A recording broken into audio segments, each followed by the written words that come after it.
This sound defined my childhood. Growing up in the 90s, it was a simpler time. The world was barely scratching the surface of what's possible with tech, compared to now where we rely on the internet for our news, entertainment, or even for our livelihoods. In this video, I want to talk about the things that I went through growing up as a budding tech enthusiast that kids these days won't get. Get off my lawn. The 90s and 2000s were a fun time for video games. I grew up playing Gen 1 Pokemon, Gran Turismo 3 on the PS2, and even had Vice City, probably sooner than I should have. These games entertained me for hundreds of hours, but I'm gonna be real, more than playing them for what they were, I also enjoyed dabbling in cheats and mods. Cheats? And mods? Yes! I can see kids these days being accustomed to modding, especially on PC. But if you were exclusively on console like I was growing up, going about altering your games was a bit of a process. Some of us learned about game exploits by word of mouth. One kid at school that also played Pokemon told me a little trick involving going up and down Cinnabar Island until this thing called Missigno showed up to give me unlimited rare candies that you can use to level up your Pokemon. And to catch Mew, most importantly. I didn't do that. Obviously, it's well documented now, but back in the day, that was the hottest tip on the street. And then I got the internet, and things got more interesting from there. When it came to GTA Vice City, cheat codes actually made the game more enjoyable. Full health, full weapons loadouts, cars, and even tanks. If you got GTA to purely cause mayhem, if you wanted an easy way to do that, cheats were absolutely the move. But how we got the cheats was a time.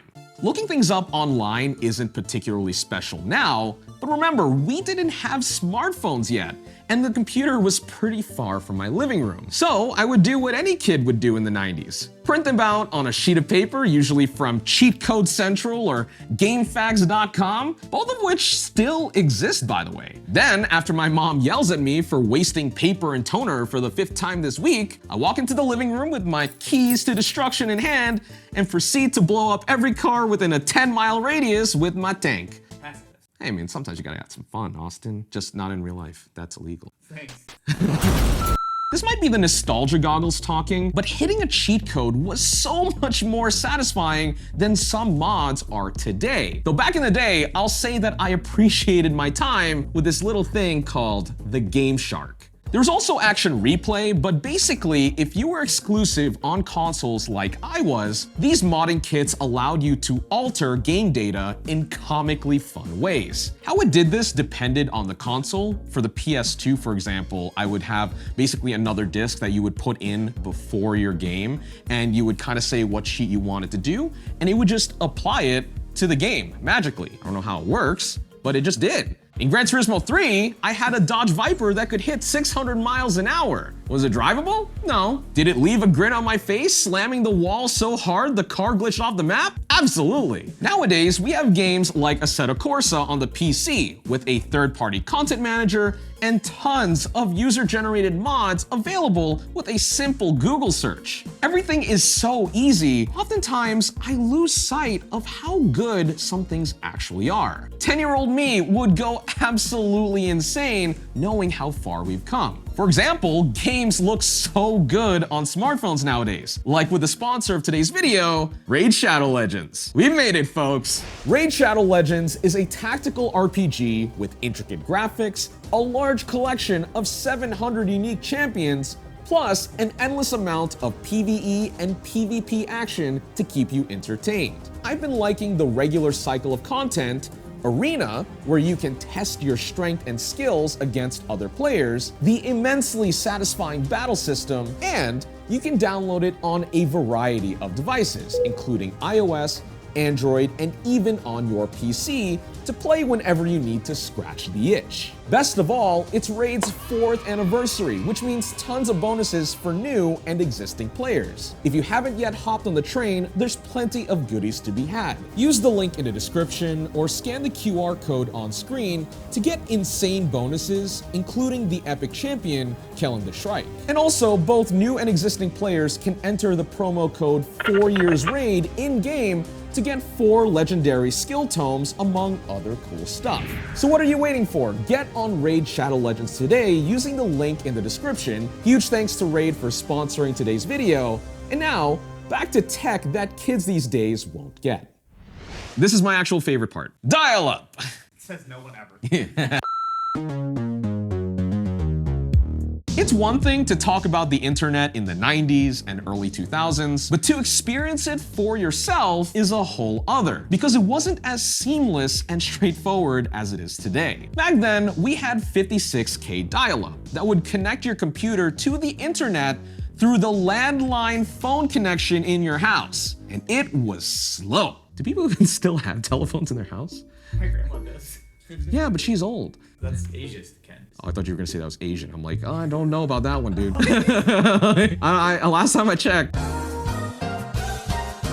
Kids won't ever get the struggle of images taking seconds to load, minutes to complete a web page, and videos were hardly a thought. But that was the limitation of the tech back then. Things were way simpler, which set the focus for what people actually did online. Communication was a huge selling point, especially thanks to the advent of chat rooms, email, and especially instant messaging, which practically drove America Online's business. If that name doesn't sound familiar, they were at a time the most popular brand name of internet service providers in the US. AOL Mail, AOL Instant Messenger, or AIM for short, was huge for simple text comms between friends and family. Beyond that, forums and IRC on the general internet helped cultivate communities of people with similar interests. The world might have been huge, but the internet made it easy to connect with people from all over, which was a big deal considering international phone calls were expensive and mail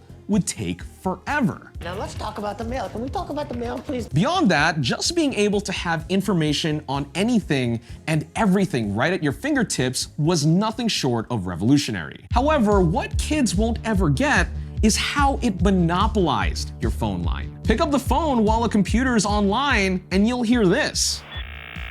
If I picked up my phone and heard that noise, I would immediately hang up.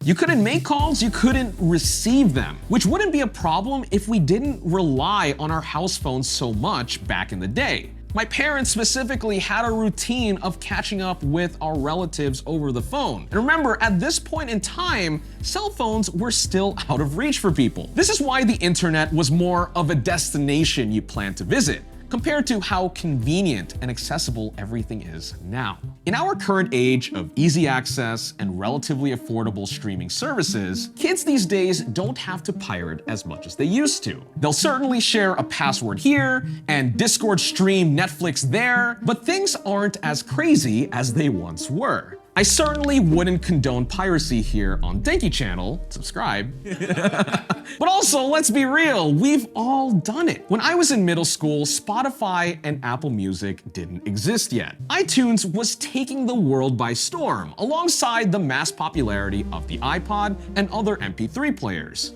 As a 90s kid that grew up with the internet, without disposable income during middle school, I needed to get my music and movies somehow. Luckily, there were peer-to-peer file sharing programs that helped me build my collection of music that I could access on demand. One of the apps people used was Napster, which was a little after my time, but I used the heck out of Kazaa and especially LimeWire, and they all did the same thing. They popularized the idea of illegal downloads. Eagle.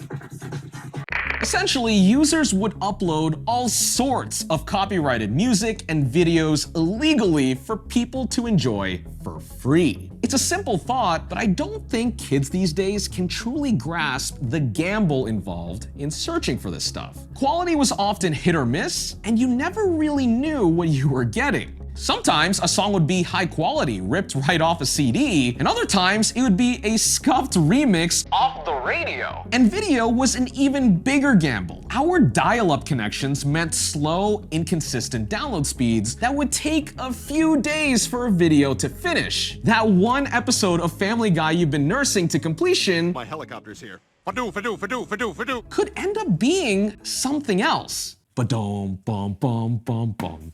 Yeah. The riff? Ba-dum, bum, bum, bum, bum. Oh, you're literally on. What do you mean? We'll just put Denki channel and then like, what's that?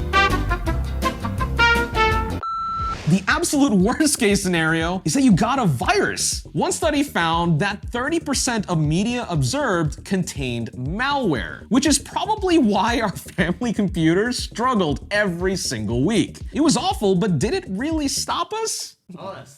At its peak, LimeWire attracted 50 million monthly users, which understandably the record companies hated. Rather famously, the Recording Industry Association of America sued the actual living shit out of LimeWire for $72 trillion. Trillion with a T. That was more than the whole entire world's GDP back at the time of the lawsuit in 2010. While today's streaming platforms are far from perfect, I'd say that we're in a much better place now. I don't want to go back to the Stone Ages of slow internet, virus-filled music files, and hot coffee mods, but I can certainly appreciate what we have today knowing how hard things were before. Thanks very much for watching this video on Denki Channel, and now... Oh, no, okay, no.